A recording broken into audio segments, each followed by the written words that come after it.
Isang magandang araw po muli mga kabarangay. At araw po ng linggo, July 26 at bukas po yung pinakakaabangan na sona po ng Pangulo. Pero hindi po yan yung content natin sa araw na ito. Ang content ko po sa araw na ito ay patungkol po sa mga aspirante na ang kalaban po ay hawak ng mayor. Yes po. Alam po ninyo, sa totoo lang ay napakarami po ng mga matituto sana na magiging leader. Pero hindi po nananalo dahil ang mismong mayor ang kalaban.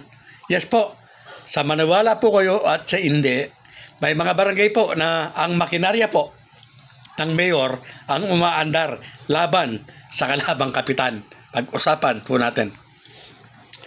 Mga kabarangay, ang barangay po ay non-partisan o apolitical.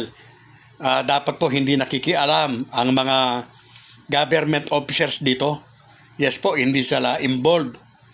Maaaring bumoto sila, pero hindi po sila dapat na tuwiran o lantaran na nakikialam. Yan po yung sinasaad ng batas. Ganon din po, kung hahabol ka ng kapitan, dapat ikaw lang mag-isa. Dahil nga non-partisan,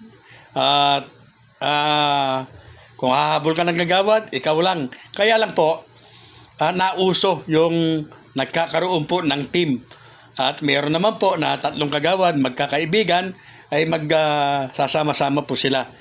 Na hindi naman po ipinagbabawal ng batas o wala naman po itong kaparusahan.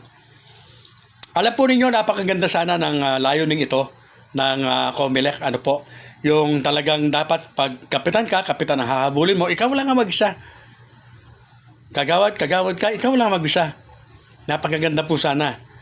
Alam po ninyo, mga 1980s, mga bandang 80s po, first time na naging campaign manager po tayo, ay napakahirap. Alam po ba ninyo noon na ang pinakamaraming boto po ng isang magiging kapitan? Kaya hindi mo po matitiyak kung ang hawak mo para kapitan ay magiging kapitan talaga. May mga 15 po sa grupo namin at sa iba naman po higit sa 15 o 15 na katao na hahabol po. Puro kagawad lamang po ang hinahabol ng mga yan. At ang number 1 nga po ang nagiging kapitan. So, isang beses lamang po nangyari yan. At ng mga sumunod na mga eleksyon po ng barangay, mga 90s na, yan nga po, hindi individual po sila. Wala ka pong, bawal po na merong sample ballot na from kapitan at 7 kagawad. Hindi po, wala pong ganoon noon. May mga leaflets po na nandyan si kapitan at kung may 7 kagawad, naka-staple yan. Kanya-kanya o bukod-bukod po. Yun po noon. Pero dahil nga po, hindi naman pinagbabawal yung may grupo o yung may team, kaya naging kalakaran na po na parang may partido na. Although hindi po partido yan. Team o grupo po ang tawag dyan. Dahil wala po o bawal po ang political party sa barangay at SK election.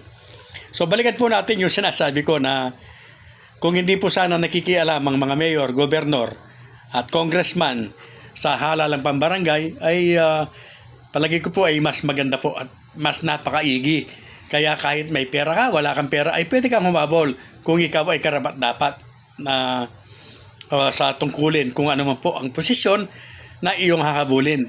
Kaya lamang po, yan nga po, naging kalakaran na. At laging sinasabi ng COMELEC na non-partisan ang barangay at SK election o non-partisan ang barangay, pero po, hindi po nga nangyayari. Salamat na lang sa ngayon po dito po sa aming lugar ay nag-anunsyo na ang aming mayor na wala po siyang susuportahan o tutulungan sa mga hahabol po na kapitan at mga kagawad o mga SK. Magiging pair po siya o parehas. Yan po, yes po, yan po ang dapat talaga mga kabarangay. So sana nga po ay magkatotoo ito at maging simula na ito kahit saan pa. Sana na barangay sa bansa ay hindi po pinakikialaman ng mayor, ng congressman o ng gobernador yung halalang pambarangay. Para po makapag-produce po tayo ng mga matitino at tunay na leader na mamamahala po sa ating mga barangay. So muli po, wala po tayong update ngayon patungkol po sa barangay at SK election. Maliban na lamang po na ang umiiral po na batas ay Republic Act 12232 pa rin. Ang November 2, 2026 po ang petsa na itinakda po para magkaroon po tayo ng halalang pang barangay. Real talks based on facts.